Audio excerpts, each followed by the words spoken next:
David Lega. Welcome to my podcast here in Oslo, Norway. Thank you so much. I'm happy to be here. Great to have you. Considering the circumstances that we're speaking right now in 2025, we have a lot of anti-Semitism and a lot of difficult times for Jews in Norway, and I'm sure in Sweden and in Scandinavia and the world.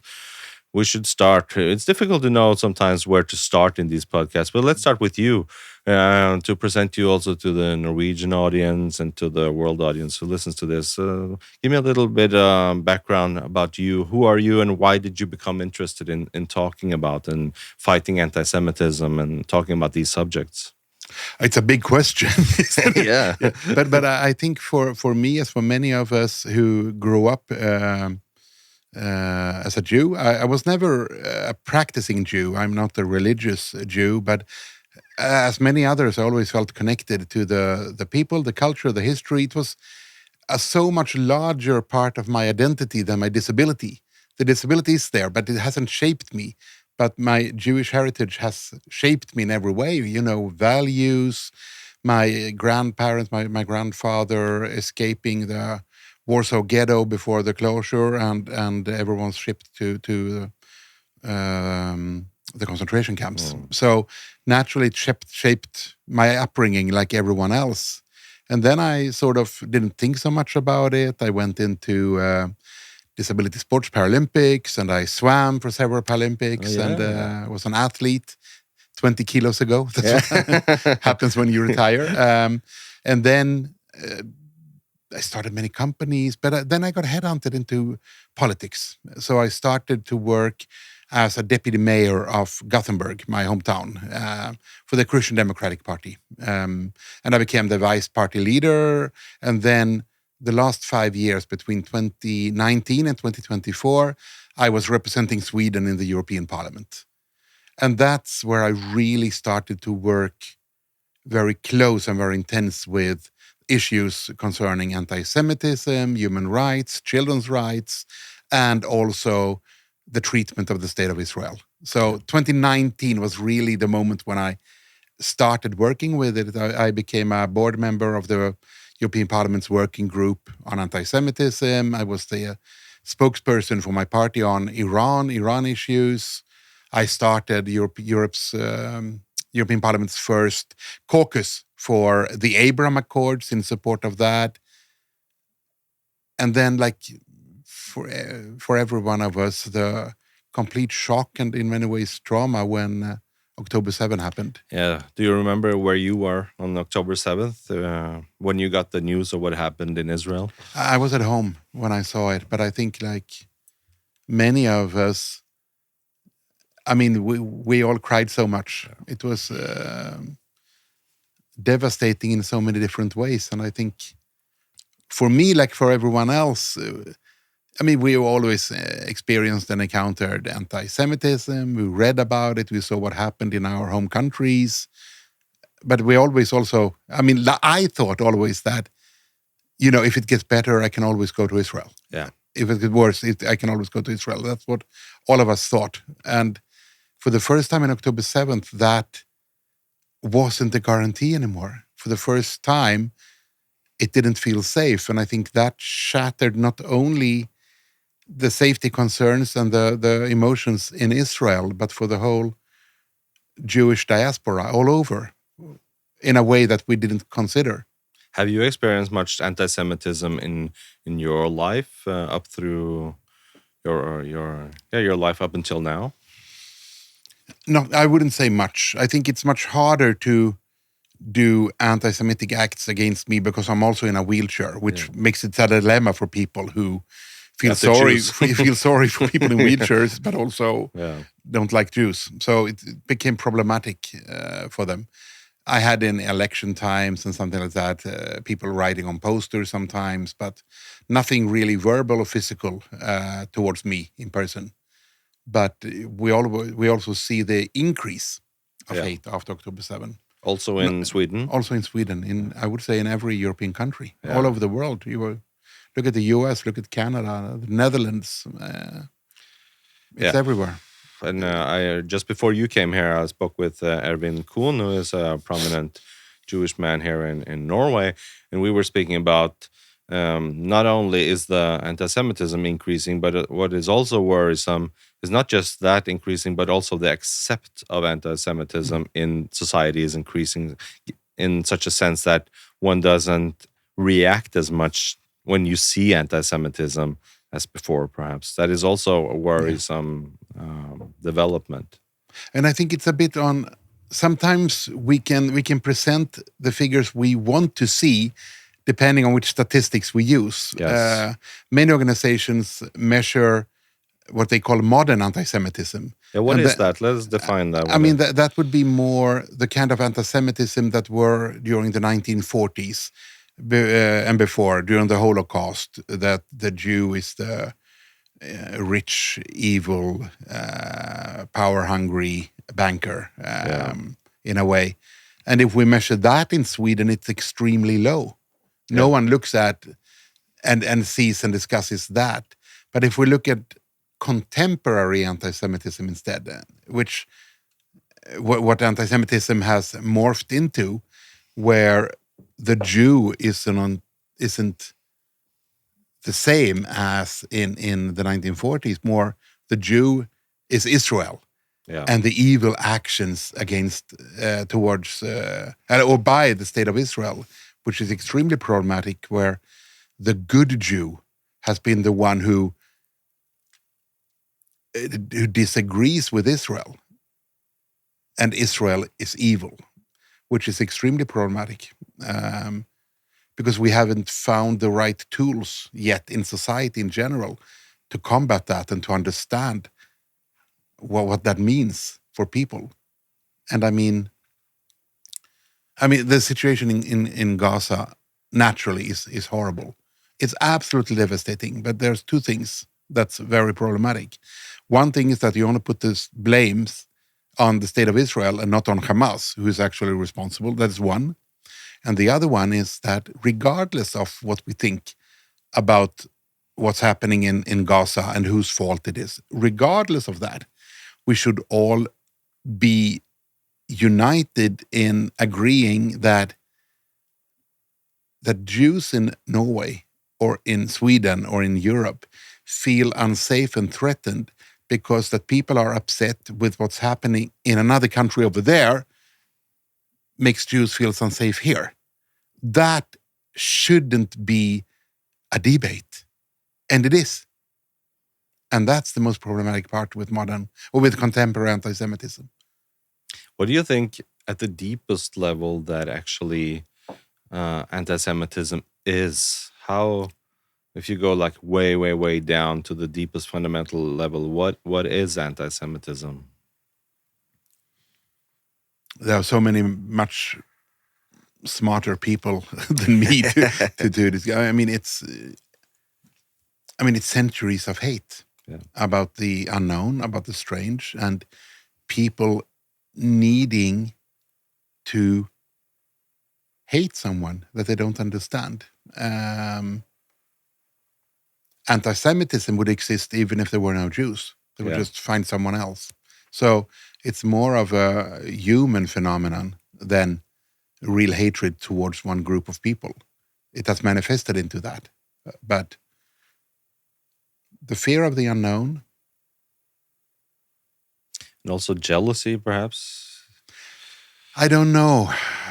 I think it's problematic to say also that Jews are so successful, talented. Well, I mean, that's a shape of reverse anti-Semitism, I would say. That we, as Jews, say that we are more successful than others. We're not. That's sort of enhancing the image. So I don't want to go there. I would say that it would exist regardless. Yeah. We need to fight that with everything that we have. I mean, the problem is that in anti-Semitism, you look down towards people at the same time as you fear them. Yes. And that's the tricky part in understanding. Yeah. Did you have conscious relationship to your to your Jewish side of yourself before October 7th also, or has it done something to the way that you feel Jewish yourself? Well, I think it did something to all of us, but in different ways. The trauma, as I said, and the fact that in our lifetimes, it was the first time that people were hated, beaten, murdered, raped, imprisoned, taken hostage, just because they were Jews on that level. And naturally, we all connected to it, and I, like many, thought about my grandparents, what they lived through, and I wanted to make sure that I do everything in my power so my daughter won't have to experience what my grandparents did. And I think that is what how many people react, and then they're looking for ways to help and how to do it, because it's tricky and it's hard, and it's sometimes feels unsafe, which is even a stronger reason for us not to give up. Yeah, that's how I feel also. I'm what they call October 8th Jew, because I'm one who woke up on October 7th and realized that, hey, I'm a Jew as well. Like my great-grandmother was killed in the Holocaust, deported here from Oslo, Norway, by Norwegian police down to Auschwitz and killed. And those kinds of stories have always been with me, but I haven't like cultivated the Jewish side of myself and the Jewish culture as much. But after October 7th, that is something that I got that feeling like, hey, I got to go find my people. I can't fight this alone. I have to be around my people.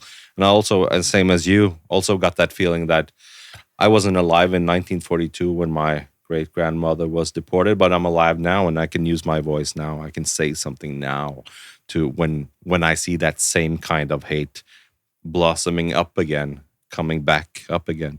And I feel like it's the eternal hate. It just goes through cycles. It's the same hate as 1940s and pogroms and all throughout European history. And I think we need to fight it with education. I don't think that Norwegian people in general are more anti-Semitic today than I don't think so. But that doesn't stop the fact that people are taking and saying anti-Semitic things, mainly because they don't understand it. I don't think that most people understand what "from the river to the sea" means. Yeah. It's a rhyme for them. Yeah. But that doesn't take away the fact that it is a very dangerous thing to say. Yeah. And that's where education comes in, because people want to be good, but we need to explain and teach more, educate more, which means that in education, we cannot only talk about, when we talk about anti-Semitism, we cannot only talk about the Holocaust or anti-Semitism in the 1940s or 100 years ago. We need to educate on contemporary anti-Semitism as well. Yeah, so that people will exists. understand it. And we need to also educate on Jewish life. What does it mean? So I would say and recommend all governments not only to have mandatory education on the Holocaust, but to have mandatory education on contemporary anti-Semitism, which follows the EU strategy on combating anti-Semitism and fostering Jewish life, because they walk hand in hand. What's it like being Jewish in Sweden nowadays? Do the Swedish Jewry? Do you feel like you have support from the government in Sweden? Do you feel like you have them in your back? Like they're there for you? They want to support you? I think a lot more than we did a few years ago with the new government on this. But I think everyone is also struggling to do right. We had the whole IRA definition adoption in Sweden was made by the Social Democrats, and that was extremely important when that happened. So I would say that, yes, you don't feel extremely unsafe outside, but it also depends on who you are.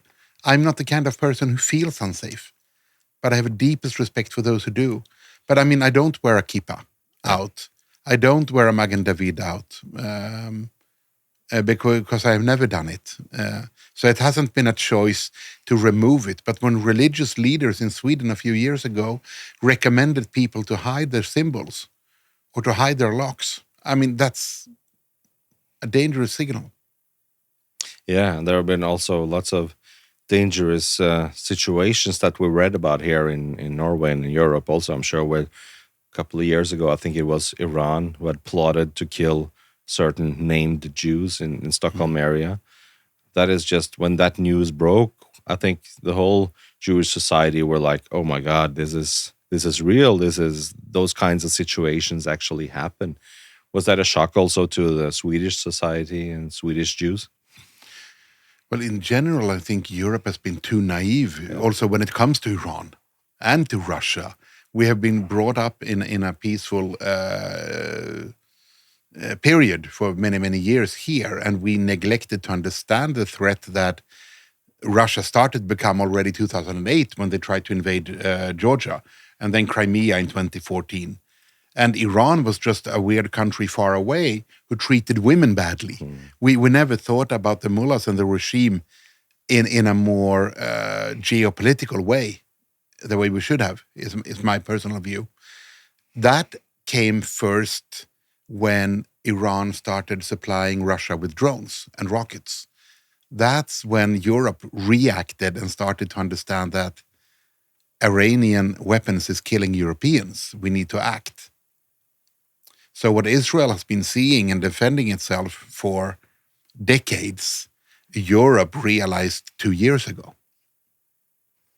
Before we did the mandatory sanctions after the Iranian regime quelled rebellions, but after the horrible death of Mahsa Amini and the Women Life Freedom Movement, I mean, we did sanctions, but we never ever acted for real. We didn't even sanction the Revolutionary Guard, even if the parliament demanded it on my initiative.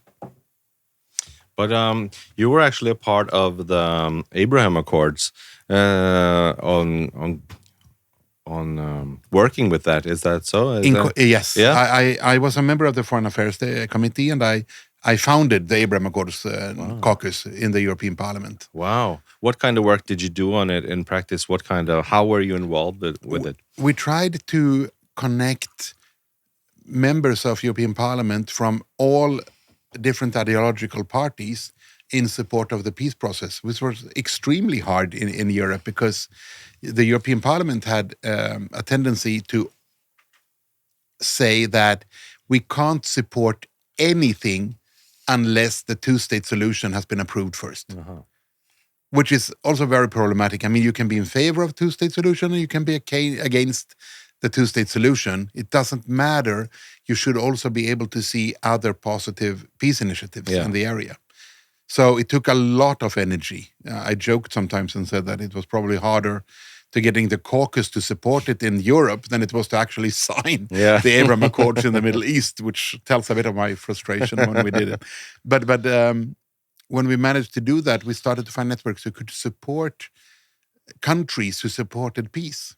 I was just a few years ago myself in United Arab Emirates, and I had a meeting with Sheikh Mohammed bin Zayed, who signed the Abraham Accords for the Arab Emirates. I was there to discuss children's rights, but before I left, I just had to say to him, we had a 20-minute meeting, but when my minutes were up, I said, I just have to say something, and that is, I want to thank you for signing the Abraham Accords to make trade, tourism, Holocaust education possible in UAE. And me, as a Jew in a wheelchair, if you had said to me a few years ago that I could come to Arab Emirates and sit and discuss these things with you, I would have thought the person was crazy. And now I'm here. And he just looked at me and he said, we need more time. And he canceled the other appointment and he stayed discussing the Abraham Accords. Wow. So that was important then to the Arab countries who signed peace agreements. And it is extremely important, and it was dangerous for Iran because the whole power shift in the Middle East, when it wasn't every country in the Middle East hated Israel. Yeah. It became much more balanced, where Israel and many other Arab states had formed normalization of relations, but also peace. And when Saudi Arabia was close to signing the Abraham Accords, that's when Iran paid Hamas and ordered them to perform the October 7th attacks. Yes, we have to get into that. But I also just want to ask, what is that? What is Iran's obsession with hating Israel? You think, where does that come from? Why do they hate Israel so much? Well, it's religious fanatism. It's Islamism. It's not the religion Islam that is the problem. It's Islamism, fundamental Islamism. It's the same. So it's in their, the reason of existence is destroying Israel. And also America, like they have the big Satan and the little Satan, and Israel is the little Satan. That's but is that the only country actually in that whole Middle East area that has that much of an obsession with Israel? The Islamic State were a big problem. I mean, Afghanistan is a problem. Yeah. Syria was a problem with al-Assad, and now we'll see. And people don't give Israel enough credit for the fact that Syria and al-Assad, the regime fell. Yeah. That would never happen without Israel. That's true. And that would be important to remind people of also here. Yes. I want to get into, that whole, with October 7, do you think a lot of that was directed from Iran? Absolutely. Because of the Abraham Accords? I think that was one of the main reasons. I mean, Iran always wants to destroy Israel. It's what they want to do. Not the people, but the regime. And with the closeness of Saudi Arabia towards Israel, when they started really normalizing relations, Iran had to act. So the whole plan was, I mean, they knew naturally that Hamas couldn't destroy Israel militarily. Yeah. But few people think about the fact that why did Hamas go into Israel, rape, murder, take hostages, but not only living hostages? Why did Hamas murder babies? And why did Hamas murder babies and bring them back as dead hostages? Only one reason, and that's that they knew that Israel would need to do everything in their power to get them back.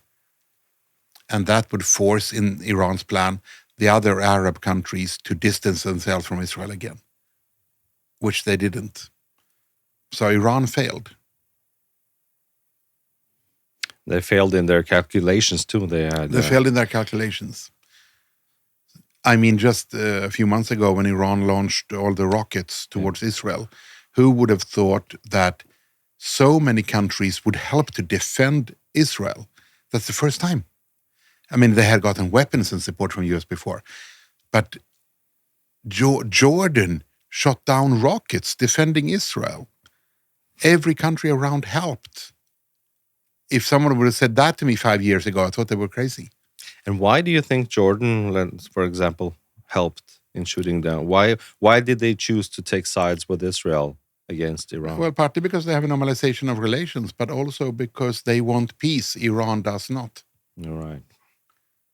You know, when the European Union started after the World War II and all the horrible atrocities that happened then, it was because a few old men at that time, Adenauer, Gasperi, and Schuman, realized that if countries trade, if countries exchange tourists, if countries get dependent of each other, they won't go to war anymore. So we talk about the European Union and the Carbon and Steel organization that pre-led it as trade organizations, but they're not. They're peace initiatives. The European Union is the most successful peace initiative in the world because ever since it started, we haven't had a war between European countries. I am absolutely certain that the Abraham Accords can be the European Union of the Middle East as a peace initiative because people trade. They don't want to fight. They understand each other. They go to study in each other's countries, and they want to hang out. And they would rather prosper. They want to develop. They want to have perhaps tourism. They want to have more Western societies. You think they want to have more? Well, some of them want Western societies, but at least they want to travel and they want to experience and trade. Yes. And we have to remember also that only a bit over 30% of the world's population live in democracies. Yeah, exactly. We take it for granted. They don't. Do you But they think? still want to trade. But do you think many of these Arab states, like UAE and Saudi, and are they fed up with Iran? Are they fed up with terrorism and fed up with Hamas and all these organizations? They're scared of Iran. They're scared of them. They're scared of Iran. And I mean, the crime level in the al-Assad's regime when it comes to drugs and spreading octagon and other narcotics through Sweden and to other countries. So when he fell, the whole drug network fell as well, which means that created a lot of turbulence in the gang wars in Northern Europe as well. So a lot comes from there, from former Syria. Before we'll see where it goes now. We're still not sure, naturally, but also Iran. And Iran has been severely weakened on this. They're severely weakened. They cannot keep funding Hezbollah or Hamas at the same level as before because they have to defend themselves. I mean, they still continue to support the Houthis, naturally, because they need the control of the Suez Canal and in the bottom. And I think also that we had a reality check because I think a lot of countries were afraid of Iran's potential and they're always talking about their nuclear weapons program and everything. But just to see how easily Israel was able to destroy a lot of the octopus's arms, right? They were able to just destroy Hezbollah with their pager attacks. They were able to take out a lot of Hamas and being attacked on 7 fronts at the same time. Also, that also probably gives deterrence from Israel towards other countries by seeing how potential and potent Israel is militarily.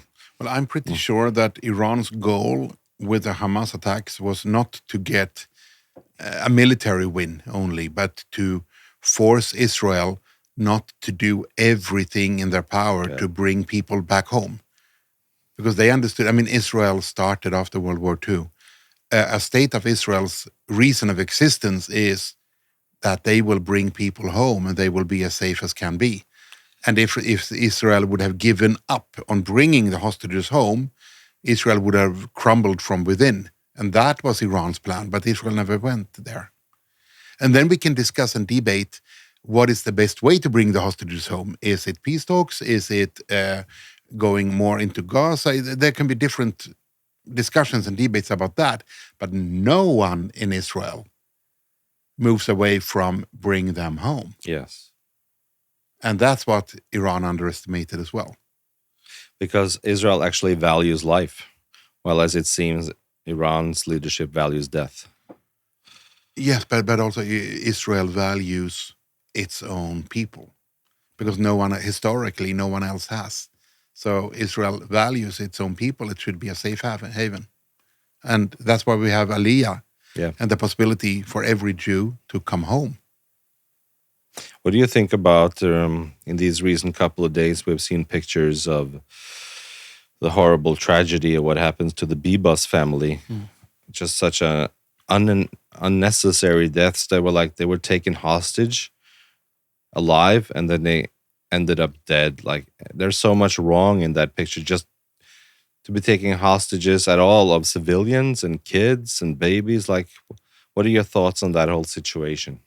I don't have any words. It's one of the most horrible things I've experienced to have that, to strangle children that way. We haven't seen that in our world since the Nazis. But there is a big difference between even the Nazis and Hamas, and that is that many of the Nazis performing these heinous acts were ashamed and they hid it.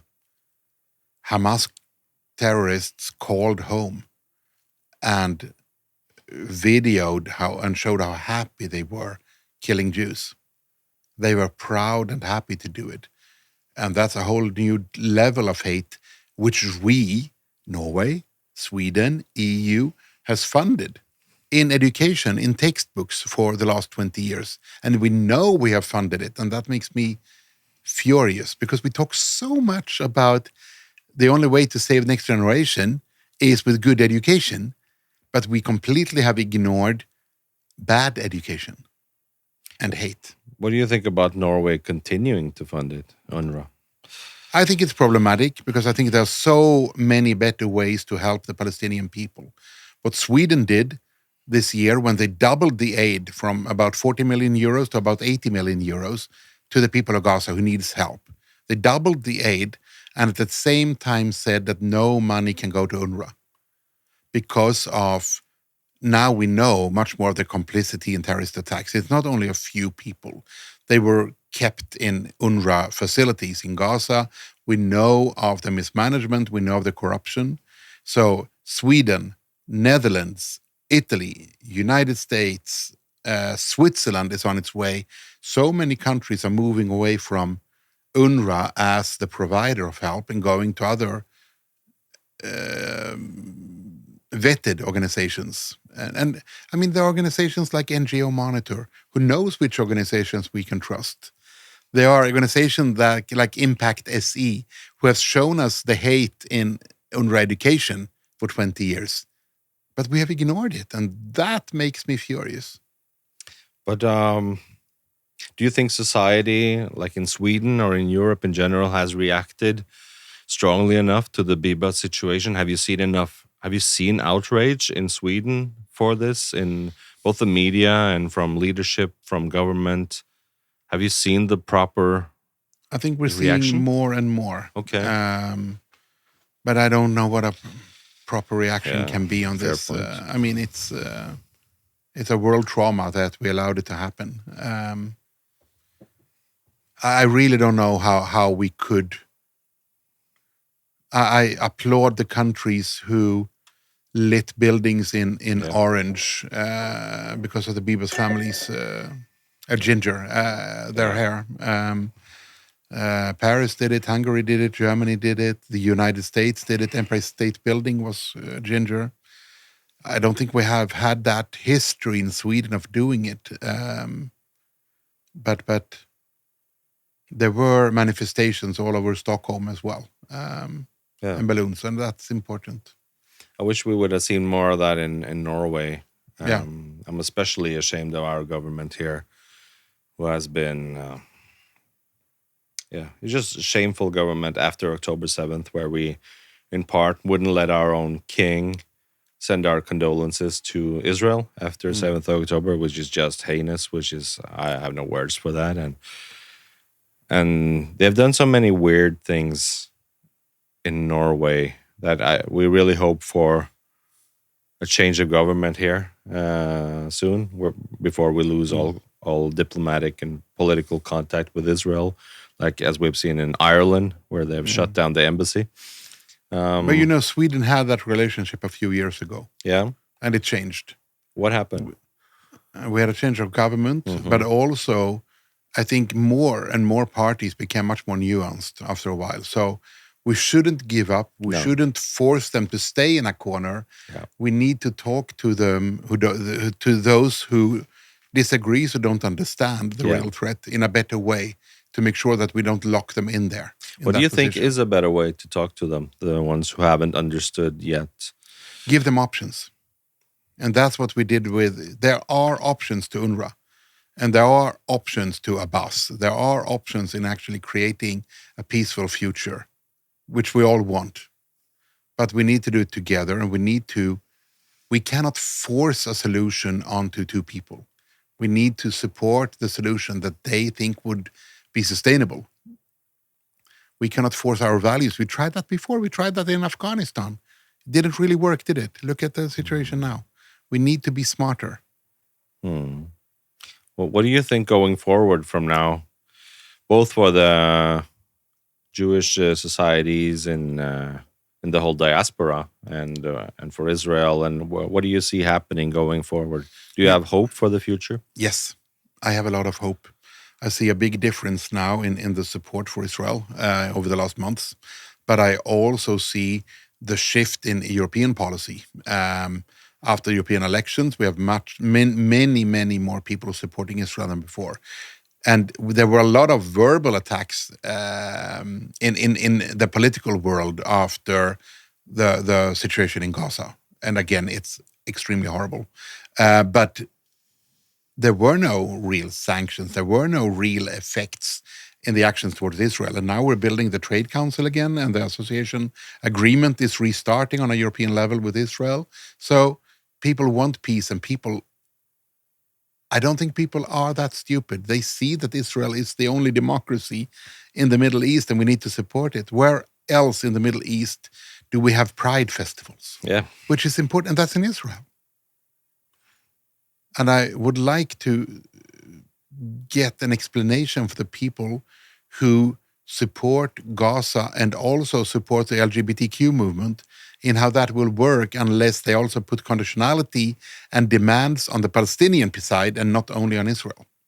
There has to be some logical consistency there, because as you mentioned, like the best place probably to be gay or from the LGBTQ plus community or to be Muslim even is in Israel, in the Middle East. Like there are no other places where you can be that totally safe and freely. Yeah. Like you have no other scenes like in Tel Aviv where you can see those kinds of pride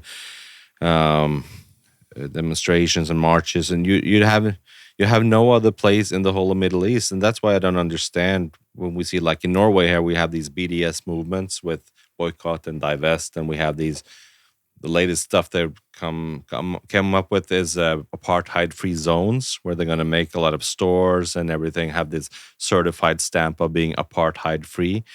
Like they have to make sure that they're certified not dealing with Israel, no Israeli products or services. What do you think about this kinds of developments from these extreme kinds of organizations and extreme ways of supporting Palestine? Well, I think they're fighting a losing battle, and they should start on the other side. I myself had a discussion and a fight almost with Mohammed Shtayyeh, the Prime Minister of the Palestinian Authorities, because we noticed that every year they should get $30 million in the Michael B. Lowry Fund for startups and small businesses in the West Bank. And they withheld that money. So I asked him, why do you withhold $30 million US dollars each year that should go to provide a better life for your people? And you know his answer, it's on video. His answer was, you talk about economics, politics comes before. The only way for them to keep having the stranglehold on the people is by forcing them to live miserably. Otherwise, they wouldn't have any martyrs, because people would prefer to live. Yeah, of course. And I also think that you were touching upon Gaza and the situation. And of course, I concur. I agree with it. It's a terrible situation for the people living there. But I think that for a lot of Westerners who watch television and media and end up with a conclusion like where they are demonizing Israel, I think there's an attribution error going on there, where they see like it's a horrible situation for people in Gaza, civilians are being killed, but then they make this mental error where they go from that point A to going to point B, where Israel's fault, everything is Israel's fault. Let's demonize Israel for that, and they don't see that somebody has actually an interest in a lot of civilian Gazans being killed, and which is Hamas, because that helps that organization to demonize Israel by placing the blame upon Israel. So they don't see that middleman in between there.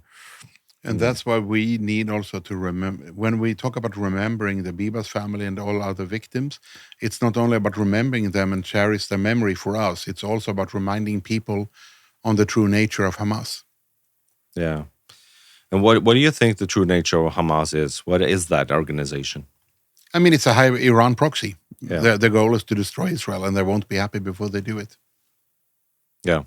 And then they will go towards the next goal. Yeah. But it's not about living free in Gaza. It's from the river to the sea. They won't stop until Israel is annihilated. Even if there's only one Hamas member left, he won't stop. They need to be dismantled completely. You cannot destroy an ideology, but you can make sure that they can never do this again. Yeah, because that's all. A lot of the time, that is the counter argument, right? Like people are saying like, "No, there's no point in Israel's warfare against an ideology because you can't destroy an ideology." But I say like, you couldn't have that kind of argument against Nazism, where what are you supposed to give up because you can't destroy Nazism? So of course you have to fight against it till you make sure it can't blossom again. You know, the world rebuilt Japan after Hiroshima and Nagasaki. Yeah. There were many fundamentalists in Japan at that time, where the emperor was the only hero in Japan. And we had the kamikaze, we had everything. We rebuilt Japan after that. And Japan is an amazing country with so rich culture. We need to do the same with Gaza and the Palestinian people. We need to help them. We need to educate them. And UNRWA cannot be a part of it.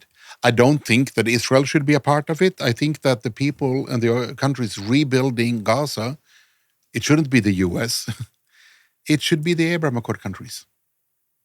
They can help and they can do it. And they, for the first time, might actually spend $1 million, euros in taxpayers' money that we will invest in rebuilding to build upwards for the first time and not tunnels. Yes, good point. What do you think about Donald Trump's ideas that he threw out there about creating like something like in the terms of Gaza Lago or whatever? Like, what do you think about his ideas for Gaza? I think it cannot be built in an American way. It needs to be built in a Middle Eastern way. Mm-hmm. And that's why it shouldn't be done by America. It should be done by the other countries like UAE, Beckheim, Egypt. They can help and they can do it properly. Do you think like a lot of people are interpreting Donald Trump as viewing him from more of a business person perspective, like he's just throwing ideas out there to see what sticks, and that is his intention more than saying like, this is what we're actually going to do? You know what? I don't think anyone really knows what Trump's intentions is when he says things. I know for a fact that all the things he promised to do before the election, this time he already started doing them. Yeah. So I don't think people should be surprised about him doing these things. They can be surprised that he actually started doing it, but he was very clear before. And I really do think that the most important thing is to find a way where also the Palestinian people and the people of Gaza will continue, as they now said, after the discussion on refugee camps being moved to Egypt, saying that Gaza is our home, we can build there.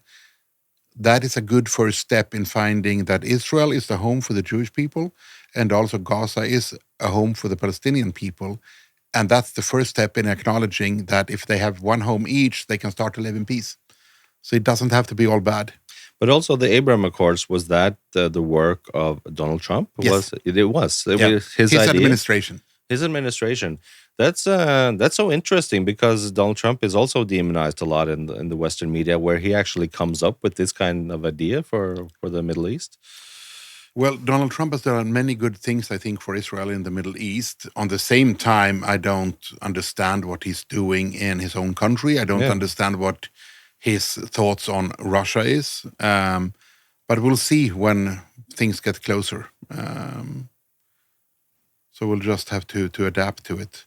But Europe needs to be stronger in the Middle East. Europe needs to continue to be strong in Ukraine. Yeah. And the only way to do that is to actually have a sustainable idea on what to do.